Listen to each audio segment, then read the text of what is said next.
டே 2 ரெசிபீஸில் இன்றைக்கி நம்ம என்ன பார்க்க போகிறோம் அப்படின்னா அப்பளப்பூ குழம்பு. இது பயங்கர டேஸ்ட்டாக இருக்குங்க. நீங்கள் ஒரு டைம் செஞ்சு பார்த்தீங்க அப்படின்னா அடிக்கடி நீங்கள் செய்வீங்க. அவ்வளோ டெம்டிங்காக இருக்கும். வாங்க எப்படி செய்யலான்னு பார்க்கலாம். இதுக்கு ஒரு பேனில் நல்லெண்ணெய் சேர்த்திக்கலாம். அது கூட கொஞ்சமும் கடுகு உளுந்து பருப்பு, அதோட ஒரு 10-15 சின்ன வெங்காயத்தை நல்லா கட் பண்ணி வச்சுக்கிறேன். அதையும் ஒரு 10-12 பூண்டையும் நம்ம சேர்த்திக்கலாம். இது கூடவே கொஞ்சமாக கருவேப்பிலை தலை, அதோட ஒரு அரை தக்காளியை சேர்த்து நல்லா கலந்து விட்டுக்கோங்க.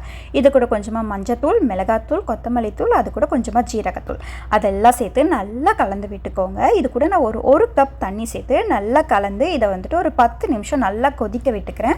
இந்த அளவுக்கு உங்களுக்கு கொதிச்சு வரும்போது ஒரு நெல்லிக்காய் சைஸ் புளியை ஒரு 2 கப் தண்ணியில் கலந்து இந்த மாதிரி நம்ம ஊற்றி நல்லா கலந்து விட்டுக்கலாம். இது கூட நான் ஆல்ரெடி ஒரு புளியோதரை பொடி ரெடி பண்ணியிருப்பேன். அந்த பொடி ஒரு 1/4 டீஸ்பூன் சேர்த்திக்கோங்க. இன்னும் நல்லா டேஸ்ட்டாக இருக்கும். இது ஆப்ஷனல் தான்.